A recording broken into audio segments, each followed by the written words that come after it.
Jaipur via Kota कृपया ध्यान आपो अहमदाबाद दिल्ली में आपका स्वागत Lucknow Junction. ನಿಲ್ದಾಣದ ಕಡೆಗೆ ಹೊರಟಿರುವ ರೈಲು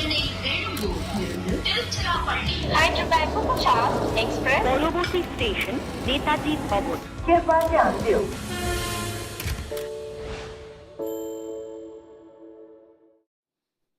Well, if it ain't a Sharma, it can be a Varma as long as they get the job done for Mumbai. Mumbai, who were doddering actually, they were 123 for 7 in the 18th over. But then Tilak Varma, who stuck around till the end, just kind of changed gears, started to fly, and has ended up not out, scoring half the runs of his team, just a smidge under. He's not out at 84. It's just been a brilliant innings of 46 deliveries, and it's basically just been him. Right? It's been the Tilak Varma show.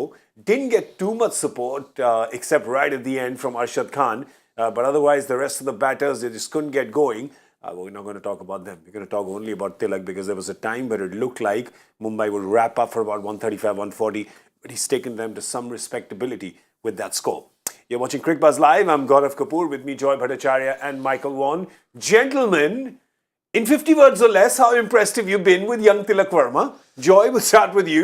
Absolutely fantastic. And if you told us that the three top batsmen of Mumbai today are going to be Tilak Varma, Arshad Khan and Nehal Vadera, what odds would you have given me? That's true. Yeah. And this was absolutely spectacular. The Hyderabad boy, he's done very well. Last season also, he was recognized as a legitimate prospect. They have invested in him. But what returns has he given them? He's been absolutely fantastic. And what's been interesting is the way he's accelerated towards the end. Yes. So they ended up getting about 68 in the last 5, and most of it was Tilak Varma. Yep. So the ability, knowing that wickets are tumbling around him, they're 123 for 7. Look at that. 69 in the last, 13.8. And that's really the kickoff in a situation where your top order looked completely decimated. I think big innings, and Bangalore had to contribute also. They let them out of jail. Yeah, they really did. But, I mean, you know, you can open the jail door, but you still got to run out of it, right? Which is what Tilak Varma did, Michael. Yeah, I mean, it's only, what we into the 5th game of the tournament, and it's the best innings I've seen. And we've seen some tremendous striking in the last few days. But to do it when your team are really desperate for you to do it, when you're in such a deep hole as a batting unit, as you said, they were looking like 130, 135, and all of a sudden, but it was intent from pretty much ball one. When he went out there, he had great body language. He's got all the shots, but to do it while there's others at the other end are failing and falling, and the scoreboard, you keep looking for the scoreboard and you're seeing that your team are in such a desperate position, to then stand up and produce that. I still think it's below par because this pitch looks pretty good. But what he's done, he's given, and at times in the IPL, because there's so many games, you've just got to stay in the contest. Somehow, some individuals just get you back into the contest, and that's exactly what Tilak Varma's done. He's just given Mumbai a sniff. He's given them a sniff. He said to the bowlers, look, I've given you something. Just something that, about 40 minutes ago, you were getting nothing to bowl to. You've now got something that we might just be able to grab a victory out of. Yeah, because in Chinnaswamy, if you're going less than 150, I don't know what the stats are, but I don't think they're very impressive defending less than 150. But he's taken them to respectability, 171, especially after the start. I mean, Mumbai do have things to worry about, and we'll talk about that after the game is over because we're only at the halfway stage. But for Bangalore, I think the thing to worry about, I don't think we heard from Reece Topley, right, of what happened. That shoulder looked bad. That didn't look good at all. But I think the good news for them is, of course, Mohammad Siraj, because Mohammad Siraj was spectacular today, wasn't he? He was absolutely outstanding. He bowled really well. Again, wicket-taking bowler. Again, he would have got 2 wickets. He would have got Rohit as well had it not been for that unfortunate misunderstanding with Dinesh Karthik. The crowd was probably too loud. They didn't call each other. But that's the point, that he always has looked like a wicket-taking bowler. And even when he's come back, and those runs, they have also 16 dot balls, tells you exactly how well he's bowled. And this is after giving a plethora of wides towards the end. I mean, this analysis would have looked even better. So, Mohammad Siraj was outstanding. I think he gave about 5 or 6 in his first few overs. And the first 3 overs. And then this last over is what really cost him. But he was their outstanding bowler. But their bowlers came to the party, but strangely enough, again in the first part. Yeah. In the first 10, 12 overs, their game looked on. Outfielding was brilliant. catching was good, except for that one misunderstanding. Everything looked good, and then suddenly the rails fell off. What happened? But Wheels fell off. those are just Chinnaswamy things, right? How do you bowl at the death at Chinnaswamy, Michael? Especially if one of the batters is in great form and is wanting to take you on. The way to bowl at the death there is to not allow it to get to the death. Bowl them out before the death arrives. That's the way to stop having to bowl at the death. Mohamed Siraj, I love his body language. He's the perfect style bowler for this kind of venue. You need aggression. You need someone who's just going to run in from ball one. He does that. He sets the tone. Yes, just enough movement. Bowls quickly. He's the perfect style of bowler. Faf moved his bowlers around. I think he used 7 bowling options. Again, it's very Faf-like, just trying to create the matchups at the right time, and it worked.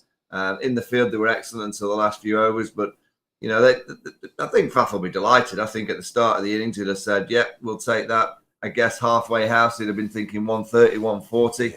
But it's now you've got to have this positive mindset and believing that actually the score that Mumbai have got, the momentum might seem to be with them because of that finish, but ultimately that number should be chaseable on that venue, on that pitch. Yeah, they were 55 for 4 at the halfway stage. At that time, you were thinking perhaps snooze fest or this is going to be done, 120, 130 all out. So, yeah, Mumbai will take some solace from the fact that they've got to some respectability. But for the Bangalore batters, they'll look at this and they'll go, 170, Chinnaswamy back home after all these years, easy peasy, lemon squeezy. Yep. And they have quite a long batting side. They have quite a long batting side. If you look at it, they have the batting side.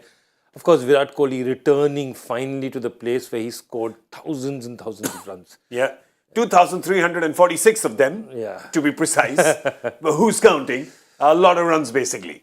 Yeah. And he'll want to get them today, and he'll want to get them at a clip, because the good thing actually for Bangalore is that sometimes, is it right, Joy, that the 140, 150 can become a little tricky, but with 170, you know, all right, this is not an easy target. We got to just keep going. We can't waver. We can't lose focus. Yeah, I totally agree with you. Once it gets to that 170, 180 mark, you've just got to start whacking it early and then play it like it is. Yeah. Moment 140, 150 becomes tricky. Plus, for some reason, the batsmen also feel, is there something in the pitch? Is there something we've got wrong? Yeah. Why did these guys not score? You know, so doubt in a batsman's head is a difficult thing. I think they want to say, let's get in.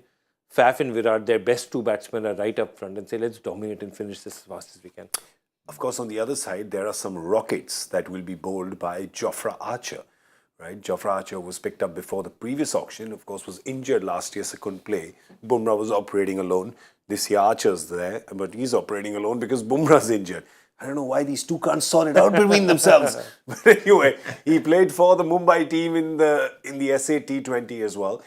So it's good to see Archer back, and Archer's got those rockets, hasn't he, Michael? Yeah, I'm really looking forward to the contest, Archer against Faf and Virat. You'd say for Mumbai to win, you think that Jofra might have to knock a couple over in that power play to get the momentum that Mumbai have just had in the last few overs, to continue with that in the first few overs with the ball. I think it's so important to get early wickets. If they can, they've got a great chance. It probably will come down to who wins the power play. Yep. I think if RCB win the power play nicely, I think they'll get this score quite convincingly. Which means but about if Mumbai can win the power play and get 2 or 3 wickets, it's going to be a very close contest. And remember, Behendorf will be bowling for them. Yeah, Behrendorff is there, Archer is there, but otherwise the other Indian domestic bowlers will also have to up their game because the batters haven't given them too much. And again, domestic bowlers haven't given too much to Mumbai. You have Jasprit Bumrah up there, Hardik Pandya, who of course is now captaining Gujarat, and he's picked up 32 wickets. After that, all the other domestic seamers put together have got 17 wickets. So they all have to kind of, stand up and say, count me. Yeah, I mean, that's the point, that they just don't have it. Arshad Khan will come and bowl a bit, Tim David would bowl, but they need Archer and Behrendorff to give them those wickets. Because the rest of it is mostly spin. If you see Shritik Shaukin is spin, Piyush Chawla will spin the ball. So, you just have Arshad Khan there, the other fast bowler. Cam Green, of course, has to bend his back and has to give them something today. Because they need that third fast bowler from their side. Yeah. Well, where are you leaning, Michael? Oh, I think the chasing side, I think with Kohli back at the place that he loves more than any, you've got to fancy that one of the RCB players will get a score of 70 plus, and if an individual does that, you should be able to chase down the target. But these two teams, there always seems to be a bit of drama, so it wouldn't surprise me. It went right down to the wire.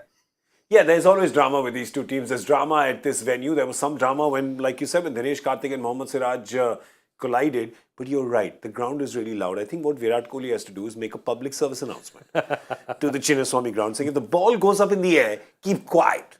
You can cheer after we catch it. If you cheer if it goes up, we can't hear each other calling. It will break our heads. All right? So, Chinnaswamy fans, let's do that. Ball goes up. Depends on who's batting. Yeah. That's if the opposition is batting. Yeah. If Bangalore is batting, then make all the noise that you want to make. Go ahead. We're going to go all now, because we're going to come back in the comm box at the end of the 10th over. But there is something that we need to discuss, which is very important, which is our score guesses are, So we've had two bad ones. The power play when Hyderabad was batting, and of course the total The score. word is embarrassing, not bad. Yeah, it's embarrassing. Tilak Varma almost got us there. If only it had got a few more deliveries, which he did. So we're going to go power play score. And what's your prediction? I'm not looking at numbers, picking them out of the air. 46. 46, all right. 46 is not Bangalore winning the power play.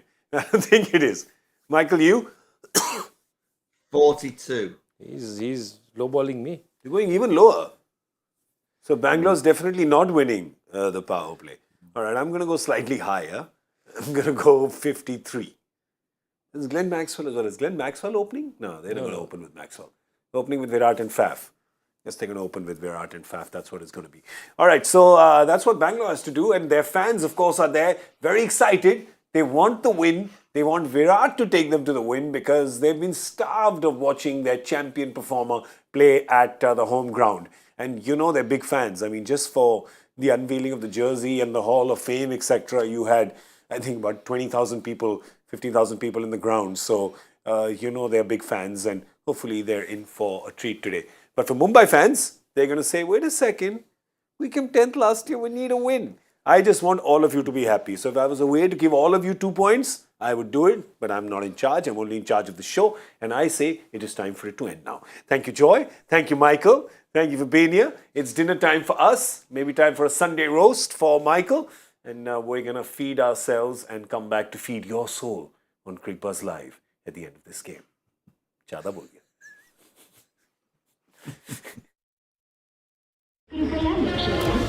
Jaipur via Kota. कृपया ध्यान आपको अहमदाबाद दिल्ली में आपका स्वागत Lucknow Junction, ನಿಲ್ದಾಣದ ಕಡೆಗೆ ಹೊರಟಿರುವ ರೈಲು चेन्नई बेंगलुरु तिरुचिरापल्ली हैदराबाद को 50 एक्सप्रेस पॉलोबोसी स्टेशन नेताजी भवन कृपया ध्यान दें